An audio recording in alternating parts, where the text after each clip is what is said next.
Assalamualaikum warahmatullahi wabarakatuh. Baik anak-anak ustaz sekalian, sekarang kita masuk ke topik kita yaitu tentang saling menghargai dalam keragaman.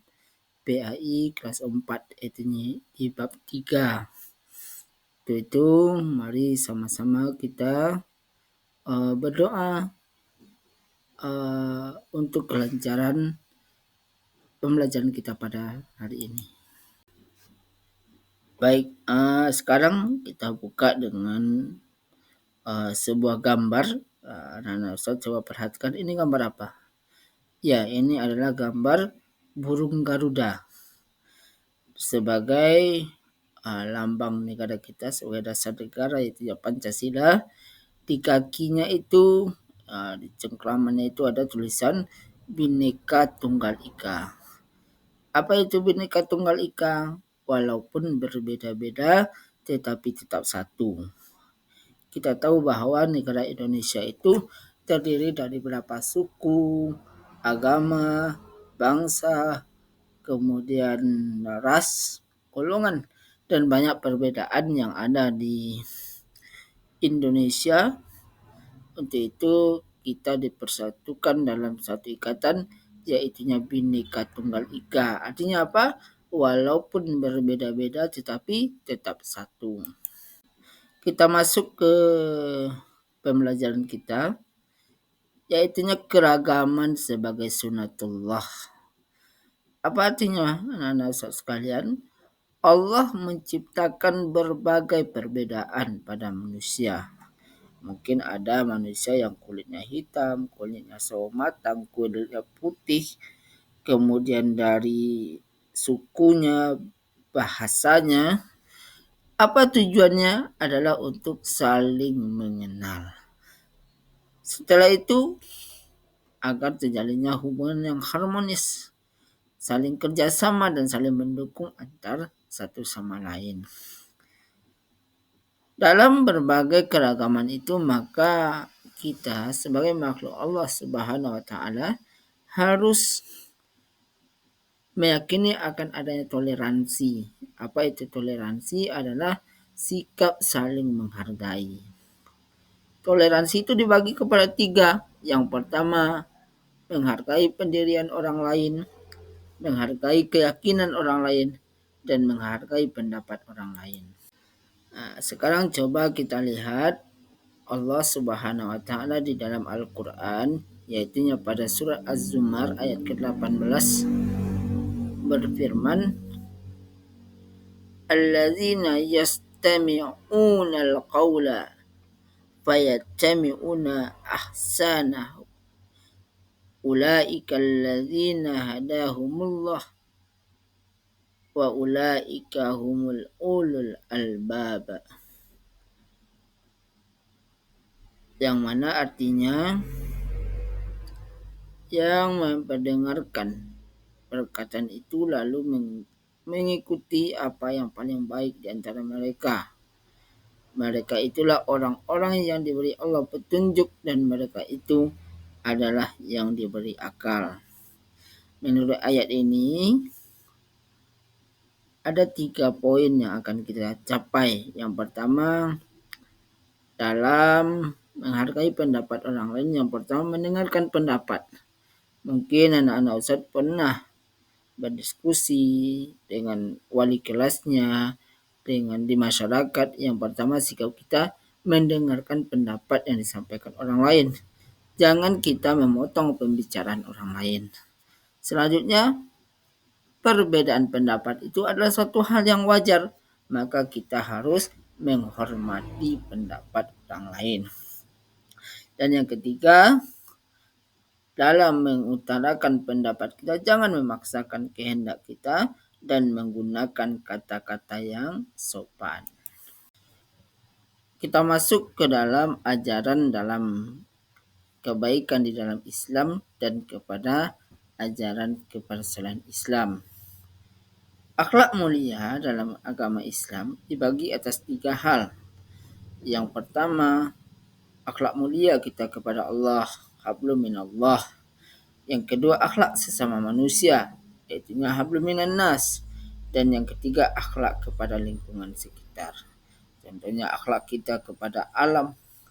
Kita tahu kenapa alam itu rusak, karena kurangnya akhlak kita kepada alam, menjaga kelestarian alam kita.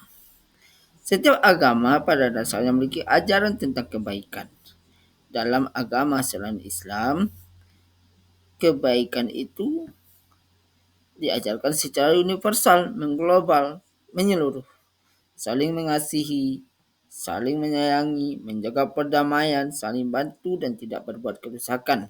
Sementara kita di dalam Islam itu sudah dikemas secara sempurna oleh Allah dan sudah secara terperinci yang karena berasal dari zat yang maha sempurna, yaitu dari Allah Subhanahu wa taala. Selanjutnya yaitu sikap saling menghormati dan menghargai orang yang berbeda agama. Manusia diciptakan oleh Allah dalam bentuk perbedaan, tetapi perbedaan itu tidak menjadikan kita untuk saling bermusuhan, tetapi menjadikan kita umat yang bersatu. Salah satu sikap yang dicontohkan dalam toleransi itu, dalam hal toleransi beragama, yang pertama dilarang memaksakan keyakinan orang lain. Karena keyakinan itu berasal dari dalam hati kita masing-masing. Kita sebagai orang Islam tidak bisa memaksakan keyakinan orang lain untuk masuk Islam. Yang kedua, selalu berbuat adil dan tidak berlaku zalim. Apa contohnya? Tidak berbuat aniaya kepada orang-orang yang di luar agama Islam. Selanjutnya kita harus hidup dalam hal bermasyarakat. Mungkin anak-anak Ustadz ada tetangganya yang non-muslim misalnya. Atau kita berada di dalam keluarga, atau kita berada dalam masyarakat yang ada yang non-muslim, atau di dalam ruangan kelas kita. Maka kita itu harus rukun. Karena dalam Islam diajarkan bagaimana kita hidup rukun dengan hidup antar beragama.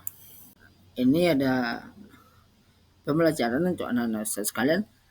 Ada hal yang dianggap toleransi, tetapi sebenarnya itu bukan toleransi. Tidak dibenarkan di dalam Islam. Apa contohnya? Contoh yang pertama, mengucapkan salam kepada non-muslim. Jika mereka mengucapkan salam, mungkin ada teman kita yang mengatakan dia non-muslim, Assalamualaikum. Maka cukup dengan menjawab Waalaikum. Dilarang mendatangi peribadatan agama lain. Jadi walaupun teman kita itu non-muslim, tetapi kita boleh berteman dengannya, tetapi tidak boleh mendatangi peribadatannya. Kemudian mengucapkan selamat hari raya.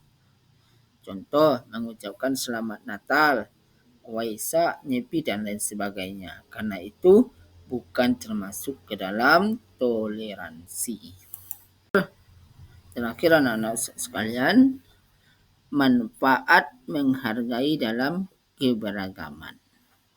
Jadi kita hidup bermasyarakat, ada berbeda agama, berbeda suku, berbeda budaya mungkin. Ada berapa manfaat yang akan kita dapat saat kita menerapkan sikap saling menghargai itu. Yang pertama, terciptanya atau menciptakan kedamaian. Kalau kita sudah saling menghargai, saling menghormati, maka di antara kita akan tercipta kehidupan yang damai. Yang kedua, mengurangi adanya perselisihan. Yang ketiga, menciptakan lingkungan yang aman, nyaman, dan tentram. Kalau kita di dalam perbedaan itu sudah saling menghargai, saling menghormati, dan menyadari antara satu sama lain, maka akan tercipta lingkungan yang aman. Selanjutnya memperkuat solidaritas dan memperkuat rasa persatuan dan kesatuan kita. Nah, mungkin itu pembelajaran kita untuk hari ini. Bagi anak-anak ustadz sekalian silakan untuk memahami lagi bacaan atau materi kita pada hari ini pada buku paket yang ada pada kita masing-masing. Kemudian dapat nantinya menjawab pertanyaan-pertanyaan berkaitan dengan indahnya saling menghargai. Mungkin itu pembelajaran kita pada hari ini. Kita tutup dengan doa kafaratul majelis. Subhanakallahumma wa bihamdika asyhadu an la ilaha illa anta astaghfiruka wa atubu ilaih. Assalamualaikum warahmatullahi wabarakatuh.